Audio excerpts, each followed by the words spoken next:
Bom dia, meus irmãos. Pela graça de Deus, mais uma manhã estamos aqui reunidos de maneira virtual, reunidos entre aspas, de maneira virtual para adorarmos o nosso Deus nessa escola bíblica dominical. Eu gostaria de ler, para abrirmos este momento, Salmo 93. Leremos os 2 primeiros versículos que nos dizem assim: Reina o Senhor, revestiu-se de majestade, de poder se revestiu o Senhor e se cingiu. Firmou o mundo que não vacila, desde a antiguidade. Está firme o teu trono, tu és desde a eternidade. Este é o nosso Deus, um Deus que reina, como o salmista aqui coloca, que revestiu-se de majestade, de poder se revestiu o Senhor, Yahvé, o Deus da aliança, firmou o mundo que não vacila. E é por isso que nós estamos aqui nesta manhã, porque temos este Deus que cuida de nós e que fortalece as nossas vidas. Vamos orar neste momento, pedindo a direção do Senhor, e na sequência vamos adorar o nosso Deus com a equipe de cânticos e depois o pastor Edival nos trará a mensagem desta manhã. Vamos orar ao nosso Deus. Pai de amor, eterno Deus, nós te louvamos, ó Pai, por mais este dia. Te louvamos, Senhor, por todos os cuidados derramados sobre cada um de nós, sobre as nossas famílias, sobre a nossa igreja, sobre a nossa cidade, ó Pai. Obrigado por cuidar de cada um de nós, nos dar sabedoria, nos direcionar conforme o teu querer. E obrigado por esta oportunidade de, mais uma vez, podermos aprender da Tua Palavra, Pai. Nos direcione sempre conforme o Teu querer, fale aos nossos corações, use o Teu servo, pastor Edival, para falar da Tua mensagem, ó Pai, que ela possa fazer morada em nossos corações e servir para compreendermos ainda mais o Deus grandioso que Tu és, ó Pai. Nos direcione conforme o Teu querer. É no nome santo de Jesus Cristo que nós oramos. Amém.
bom dia, amados irmãos e irmãs. Nesses tempos de pandemia, enfermidades nos ameaçando a todo momento, tirando a tranquilidade de muitos, trazendo ansiedade, eu quero saudar os irmãos com as duas saudações que aparecem nas páginas do Novo Testamento: saúde e graça e paz. Deus seja louvado nesta manhã e nos acumule de bênçãos. Viemos aqui para buscar essas bênçãos, essa direção, esta luz para os nossos caminhos que vem da sua santa palavra. Hoje nós vamos conhecer a mensagem de mais um dos profetas menores. Mas antes, eu quero deixar 4 pensamentos, 4 frases importantes, à luz daquilo que nós já temos visto na mensagem dos profetas e daquilo que continuaremos a ver ainda nos próximos. Primeiro pensamento: como tem sido importante a mensagem dos profetas para os nossos dias atuais. Deus falou através deles e continua falando hoje para a igreja.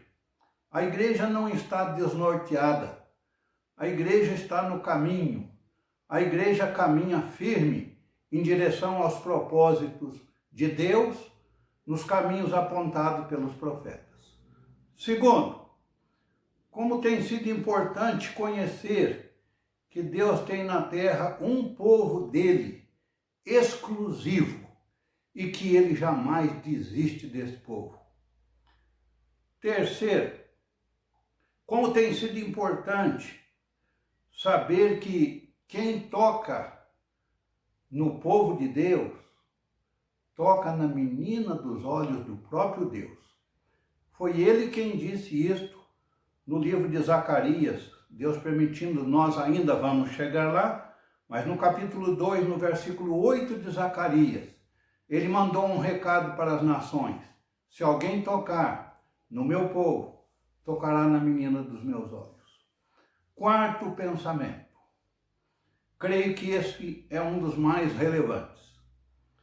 Como tem sido importante saber que quando Deus manda um castigo geral ou uma pandemia, como o coronavírus, como é importante saber que Deus tem um duplo propósito nisto. Primeiro propósito é castigar o seu povo, a sua igreja, levá-la ao arrependimento e apontar um futuro de glória. Segundo propósito é para o mundo, para os ímpios, para as nações pagãs. Qual é o propósito? Castigá-las no momento e apontar um futuro tenebroso de castigo eterno.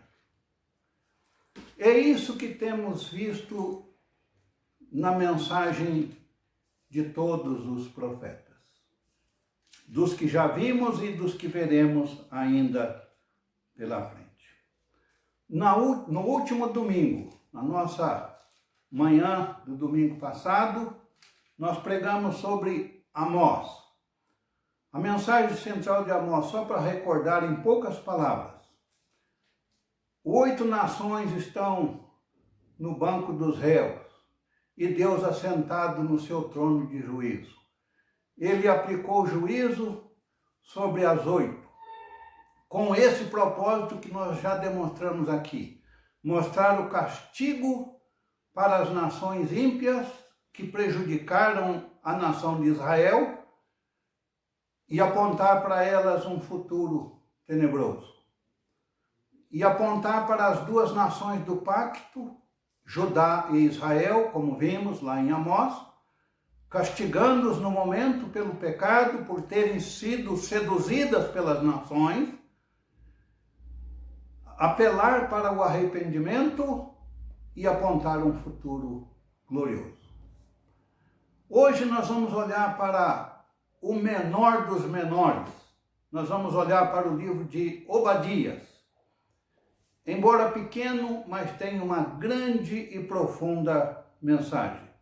Que Deus nos permita entender a mensagem principal deste profeta Obadias. Vamos então seguir o mesmo propósito nosso dos anteriores, respondendo a 4 perguntas. Primeira é: quem é o pregador Obadias? Quem é o autor deste livro? Primeiramente, o nome. Obadias significa, na língua do Antigo Testamento, adorador de Yahvé, ou servo de Yahvé. Quem é esse Obadias? O texto é muito breve, lacônico, e não dá nenhum detalhe a respeito de quem é esse Obadias. Nós sabemos que no Antigo Testamento tem vários Obadias, vários, e nós não sabemos qual deles, ou se pelo menos um deles possa ser o autor deste livro. Mas isso não diminui a sua autenticidade. A característica de um profeta verdadeiro aparece no verso 1 e no verso 8. Assim diz o Senhor. A mensagem é de Deus. E é isso que vale para todos nós.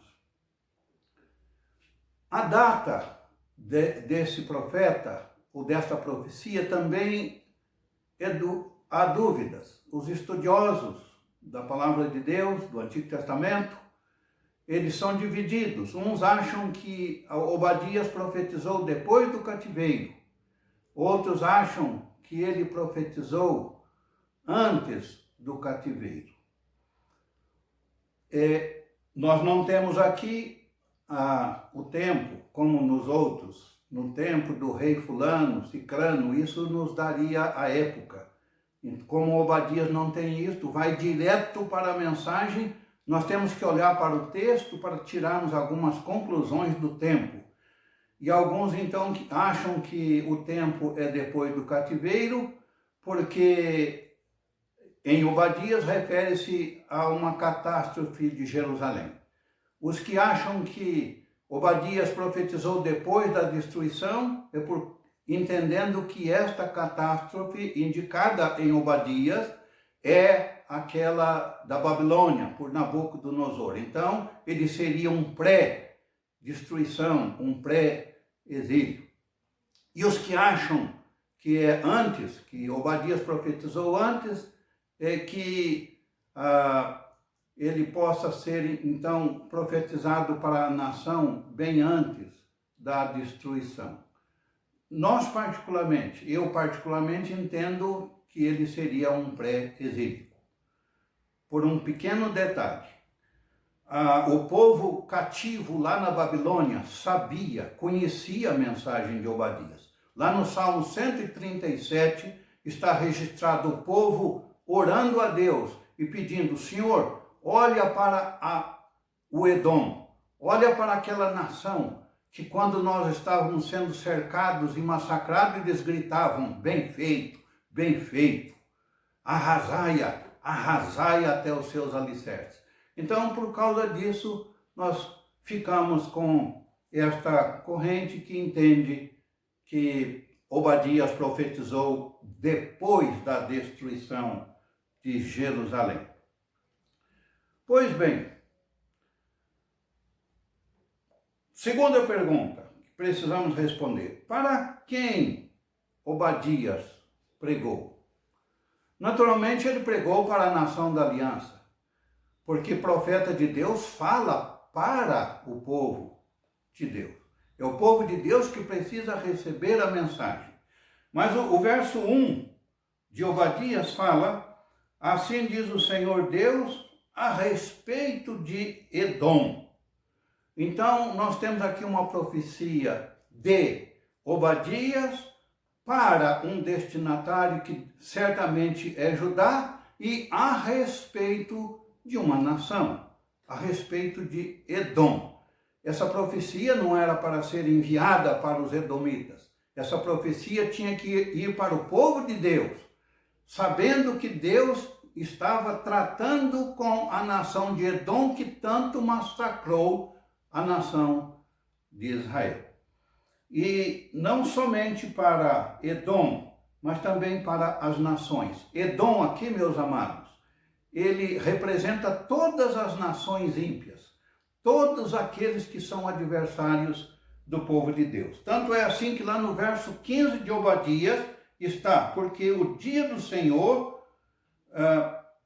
está prestes a vir sobre todas as nações. Então, a ameaça de Obadias aqui também é para todas as nações. É uma figura de linguagem que nós, na língua portuguesa, chama metonímia, ou seja, toma uma parte para representar o todo. Aqui Edom representa todas as nações adversárias de Deus e do povo de Deus. Então, para quem está sendo pregada e a respeito de quem? Para quem? Para Judá, povo de Deus, que precisava saber como Deus estava tratando com eles e com a nação de Edom, a respeito dele. E a próxima pergunta é esta: para que ele pregou? Ou por que ele pregou? Por causa de uma inimizade eterna. A inimizade entre dois irmãos, Esaú e Jacó. Aqui, irmãos, nós temos a mais longa história do Antigo Testamento. Eu quero resumir brevemente, mas eu preciso ler para os irmãos para entendermos bem isto, por que desta inimizade de Edom com Israel e culminando no cativeiro da Babilônia. Essa inimizade começou lá em Gênesis. Quero que os irmãos, se puderem, abram comigo.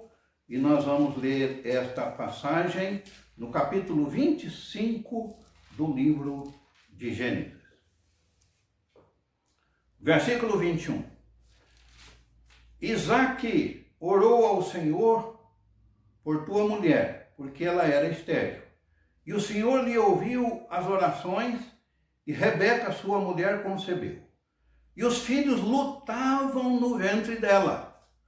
Olha isso. Aqui começou essa briga, essa encrenca toda. Começou no ventre de Rebeca. Continuando. Então disse: se é assim, por que vivo eu? Consultou ao Senhor. Respondeu-lhe o Senhor: 2 nações há no teu ventre, 2 povos nascidos de ti se dividirão. Um povo será mais forte do que o outro, o mais velho servirá o mais moço. Irmãos, aqui está a origem daquilo que Oséias tem que tratar há muitas centenas de anos depois. É a mais longa inimizade que nós podemos encontrar registro nas Escrituras Sagradas. Nasceram então do ventre de Rebeca, Jacó e Esaú. Jacó veio a se chamar Israel mais tarde, deu origem ao povo de Israel, e Esaú deu origem ao povo edomita, que mais tarde também rebela, a briga continua. Então, meus irmãos, dessas 2 crianças surgiram então 2 nações, como o próprio Deus disse. O menor servirá, ou melhor, o maior servirá ao menor, ou seja, o mais velho vai submeter ao mais novo. Isso já foi profetizado. Só que isso desencadeou uma luta, uma encrenca quase que eterna. De Esaú, então, nasceu Edom. De Edom nasceu um povo inimigo de Israel. Um povo contra o povo da aliança e contra o próprio Deus. E de Jacó, então, nasceu Israel. De Israel nasceu Cristo. E de Cristo nasceu a igreja. Então, vamos olhar essa linha até o final dela. E depois, então, voltemos no texto para entendermos bem, até chegarmos em Obadias. Então, os dois meninos cresceram. O que aconteceu? Nós não temos tempo para ler passagens, mas os irmãos, os leitores da Bíblia conhecem bem esta história. Os dois meninos cresceram. E o que aconteceu? Esaú, o mais velho, vendeu o direito dele de primogênito para Jacó. Arrependeu-se, mas já era tarde demais. Mais na frente, a bênção seria de Esaú, o mais velho. Isaac já estava velho, não enxergava mais, e houve ali uma trama, e o Isaac, ao invés de abençoar o Esaú mais velho, que seria o patriarca, o futuro orientador da família, abençoou Jacó por engano. E aí, quando Esaú ficou sabendo disso, ficou ainda muito irado e perseguiu de morte o seu irmão, como que dizendo: já levou o meu direito de primogênito e agora leva a bênção que era minha. E perseguiu, e Jacó teve que fugir de casa.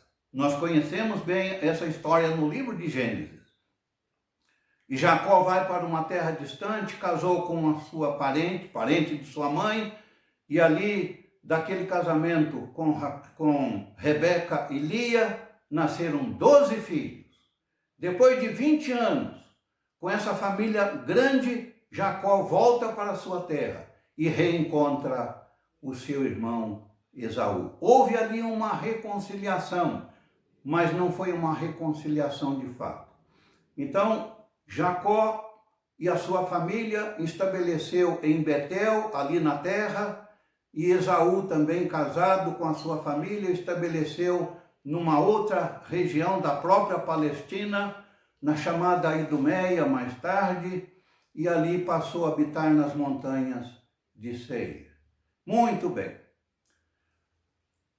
Jacó com a sua família desce para o Egito, fica ali 430 anos.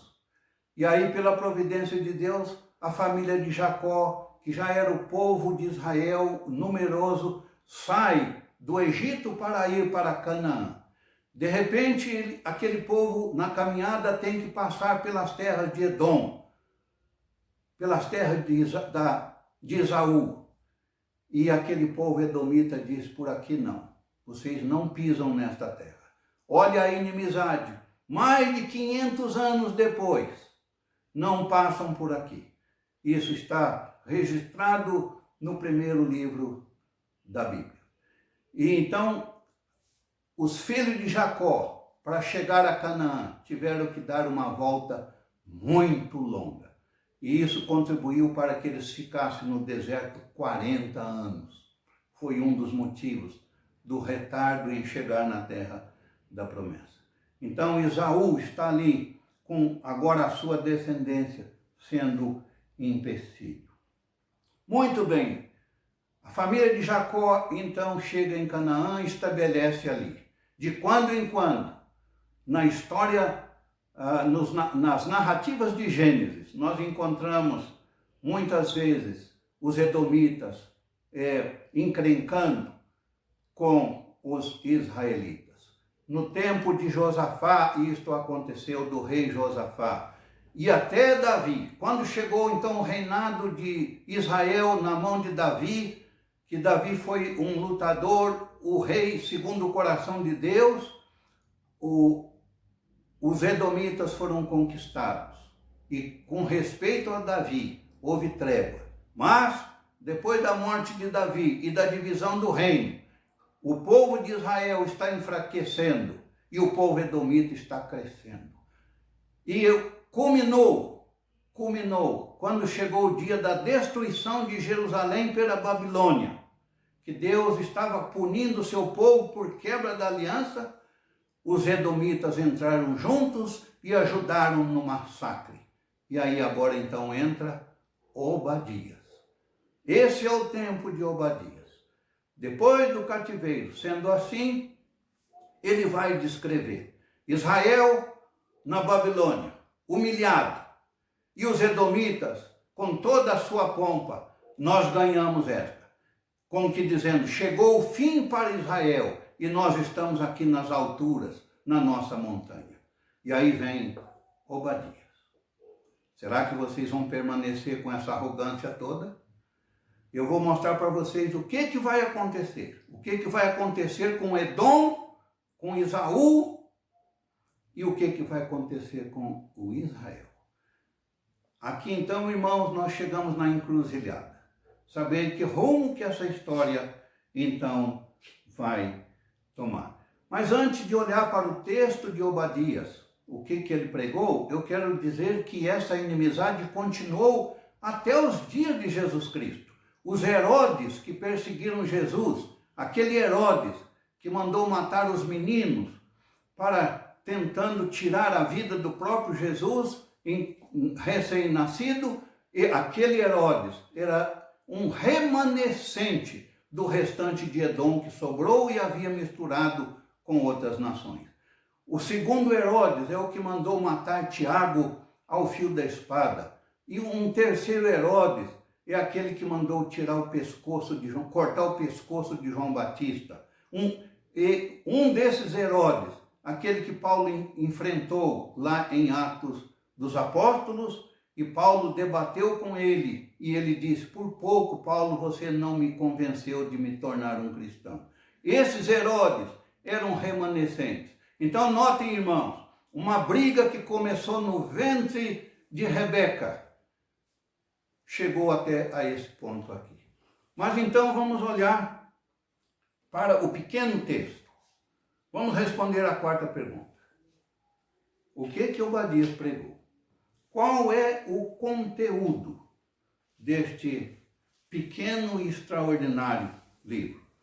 Então, ele tem basicamente 3 partes que nós podíamos dividir. Do verso 1 até o verso 14, Obadias está mostrando os pecados de Edom, para mostrar depois os castigos. E uma outra parte, a terceira parte, é mostrar que o dia do Senhor está para vir para todas as nações, inclusive para a nação de Edom. E a terceira e última parte é a restauração do Israel de Deus. Então nós vemos aqui, o povo da aliança está lá no cativeiro e Edom está nas suas alturas. E Obadias entra com a sua mensagem. Vamos olhar então para o verso 2. Eis que te fiz pequeno entre as nações, tu és muito desprezado. Deus fez pequeno, era uma nação pequena. O território que foi ocupado pelos edomitas era um pequeno território, mas eles habitavam numa montanha das mais elevadas, no chamado Monte Seir. Versículo de número 3, nós temos aqui o grande primeiro pecado que Obadias aponta naquela nação. O pecado da soberba. A soberba do teu coração te enganou. Ó, tu que habitas nas fendas das rochas, na tua alta morada, e dizes no teu coração, quem me deitará por terra?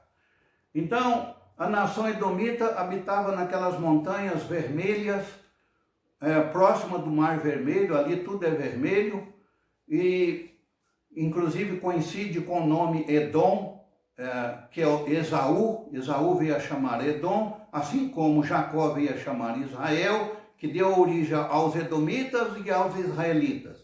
Então eles habitavam nas montanhas de Seir, nas montanhas vermelhas rochosas, lá no alto, na colina. E eles então cheio de soberba. Quem é que pode nos arrancar daqui? Que povo tem coragem de chegar aqui e nos invadir? Conta-se que a entrada ali da capital, ou de onde estava o centro da nação edomita, era um tipo de uma gruta, tinha que entrar por ela. Então cercou ali, ninguém mais entrava. Então eles, arrogantes, diziam: ninguém entra aqui, ninguém nos atinge, ninguém nos derruba. Pois bem, só Deus mesmo para fazer isto como de fato fez. Olha já a resposta de Deus para esta arrogância, o versículo 4. Se te remontares como águia e puseres o teu ninho entre as estrelas, de lá te derribarei, diz o Senhor. Então, meus irmãos, Esaú, ou os edomitas, estava tocando na menina dos olhos de Deus, que é a nação de Israel, o povo da aliança. E Deus disse: eu vou derrubar vocês, como que dizendo, as montanhas de Seir são muito baixas, eu posso ir muito além disto, ainda que vocês forem para as maiores alturas de lá, eu vou derrubá-los. Essa é já uma sentença. No versículo de número 8, não acontecerá naquele dia, diz o Senhor, que farei perecer os sábios de Edom e o entendimento do monte de Esaú. Deus está ameaçando aí. Versículo 9. Os teus valentes, ó Temã, estarão atemorizados, para que do monte de Esaú seja cada um exterminado pela matança. Irmãos, de Deus não se zomba. Não se toca na menina dos olhos de Deus, como Edom fez. Nós vamos olhar agora do verso 10 em diante, o segundo pecado, o mais terrível pecado da nação edomita: a violência. Por causa da violência feita ao teu irmão Jacó, cobrir-te-á a vergonha, e serás exterminado por quanto tempo? Para sempre. No tempo dos Macabeus, a nação edomita sumiu do mapa, um pouquinho antes de Jesus chegar. Cumpriu-se a profecia de Obadias. Continuamos o texto. Vejamos aqui, Obadias, Deus falando através de Obadias para esse povo. No dia em que, estando tu presente, estranhos lhe levaram os bens, e estrangeiros lhe entraram pelas portas e deitaram sorte sobre Jerusalém. Agora está descrevendo a catástrofe que houve com Jerusalém. E os edomitas estavam juntos.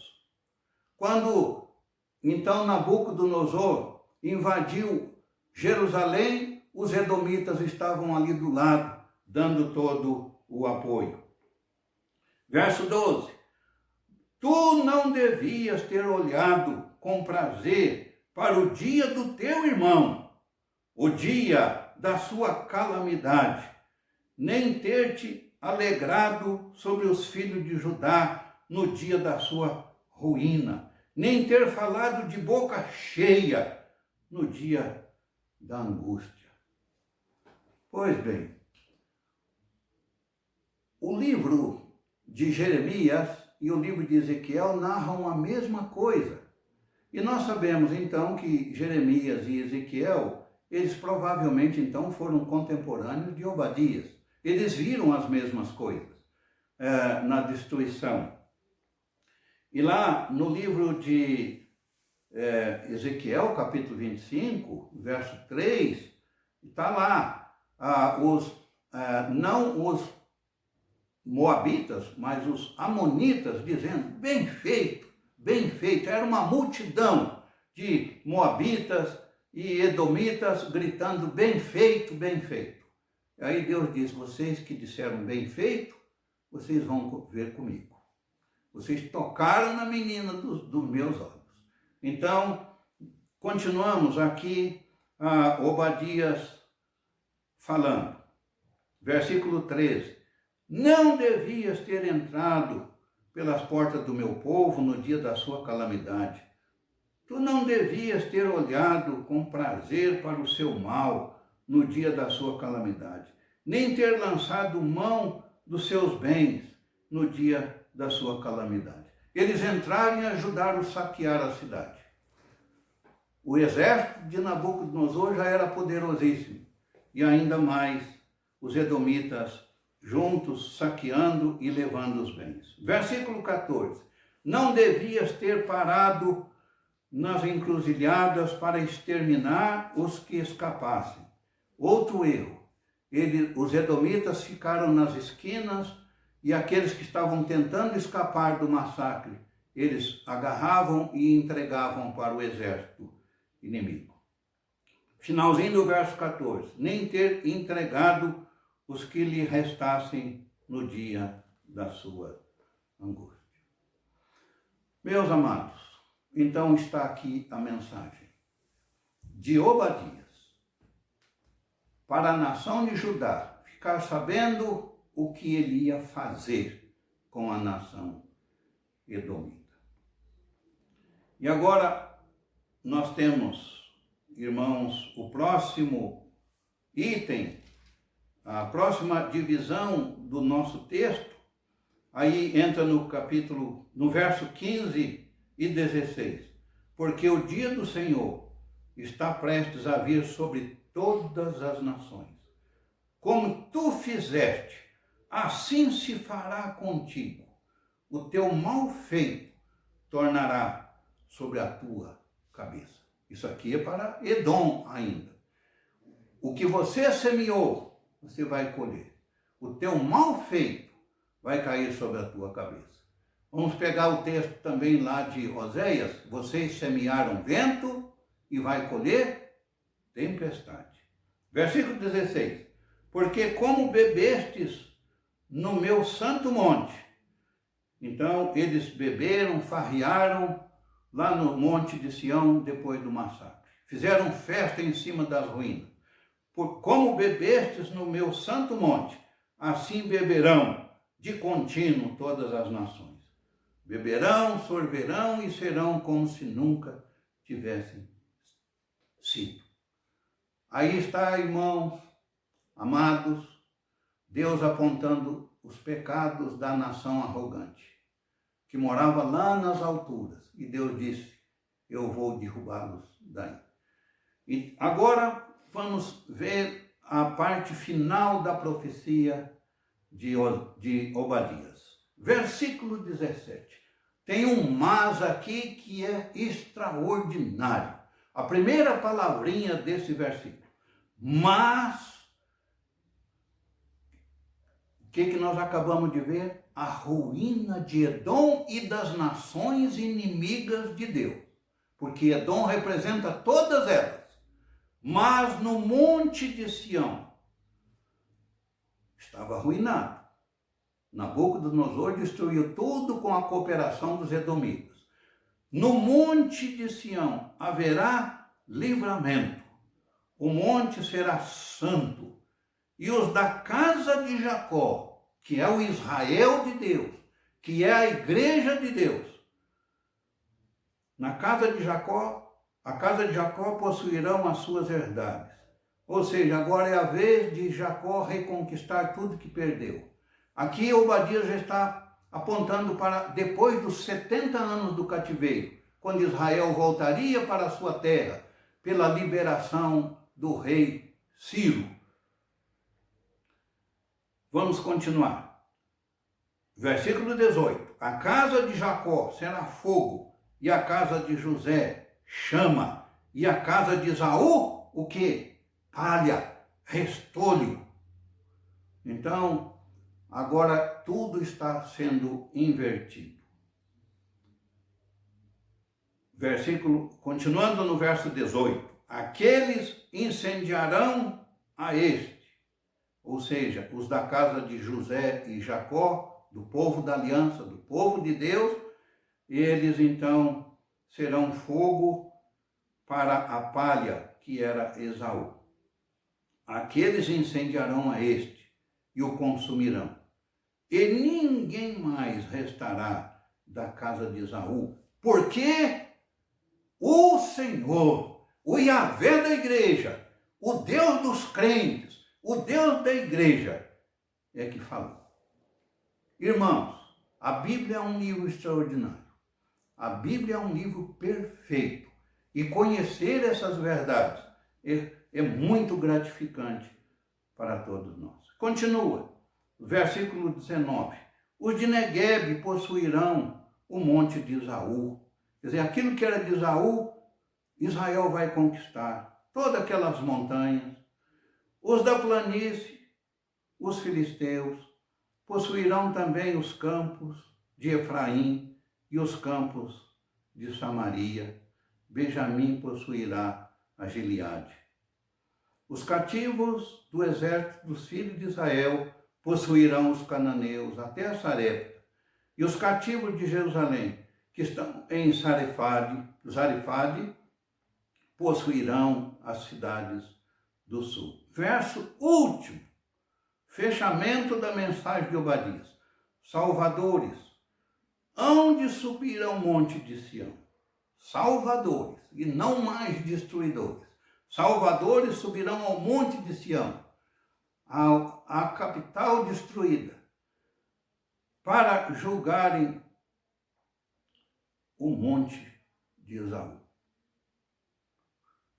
Monte Sião contra o monte de Esaú. E termina com uma das mais extraordinárias frases da Bíblia. E o reino será de Yahvé. Aqui é o Apocalipse de Obadias.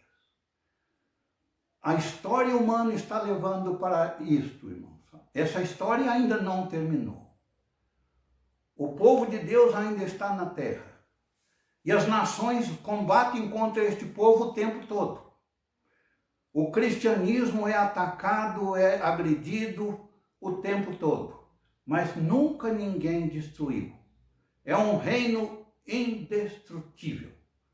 Porque quem está conduzindo a história do mundo, das nações, é o próprio Deus. E a história universal deste nosso planeta Terra gira em torno da história da igreja, da história do povo de Deus. Deus olha para as nações e vê como elas tratam o seu povo, como elas tratam e relacionam com a sua igreja. Perseguir a igreja é perseguir o próprio Deus.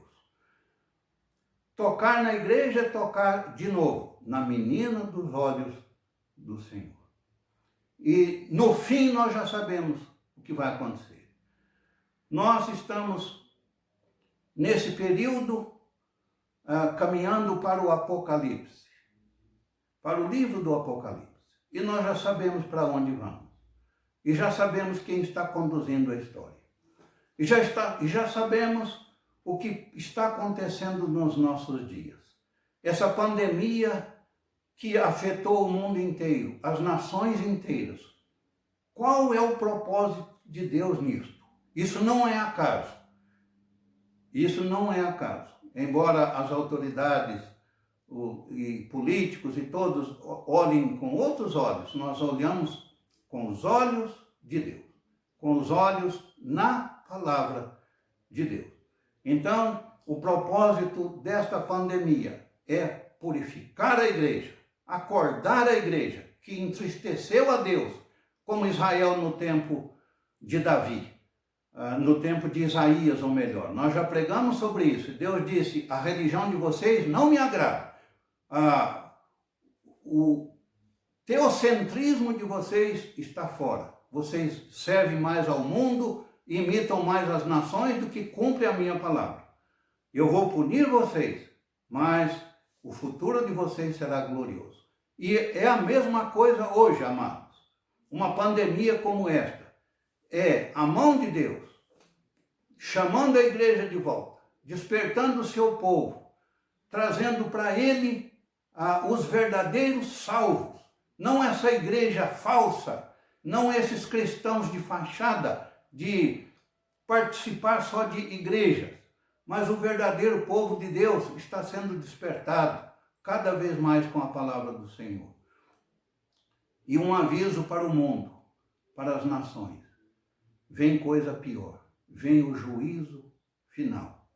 E nós estamos caminhando para isso, irmãos. Estamos indo para o Apocalipse da Bíblia. E olhar para o Apocalipse é a mesma coisa de que olhar para o profeta Obadias. O povo de Deus sofre. Deus castiga todos para purificar uns, para servir de fogo para purificar a igreja e para servir de ameaça para a destruição dos ímpios. Então, e o reino será do Senhor. Eu quero terminar lendo o Salmo 1. Salmo 1. Como esse salmo é precioso. E ele fica muito bem aqui no final desta mensagem. Bem-aventurado, muito feliz, o homem, o salvo, o crente, o membro da igreja, o membro do povo do pacto. Bem-aventurado o homem que não anda no conselho dos ímpios, que não imita as nações, que não entra no modo de vida dos pagãos, nem se detém no caminho dos pecadores, nem se assenta na roda dos escarnecedores. Antes tem o seu prazer na lei do Senhor, e na sua lei medita de dia e de noite. Ele é como árvore plantada junto a correntes de água, que no devido tempo dá o seu fruto, e cuja folhagem não murcha, e tudo quanto fizer será bem sucedido. Olha o verso 4. Os ímpios, os edomitas, as nações pagãs, aqueles que combatem contra Deus, a igreja de Deus e a Bíblia de Deus, a palavra de Deus, os ímpios não são assim. São, porém, como a palha que o vento dispersa. A mesma palavra palha aqui que está lá em Obadias. A casa de Jacó será fogo e a casa de Esaú será palha.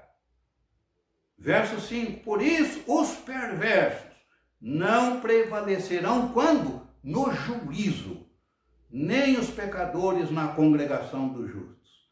Pois o Senhor, o Yahvé, conhece o caminho dos justos, mas o caminho dos ímpios perecerá. Irmãos, essa é a mensagem de Obadias. Essa é a mensagem de Obadias. Deus nos faça entendê-la. E nós não temos muita aplicação para fazer aqui, porque certamente já está aplicado isto no decorrer da exposição. Fiquemos firmes, irmãos, enfrentemos as dificuldades. Se Deus um dia mandar castigo para o seu povo, não pense que Ele é um Deus mau. Ele é um Deus bom. Ele é um Deus que quer ver os seus filhos no seu caminho.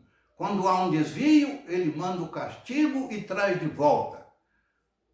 E é assim que acontece.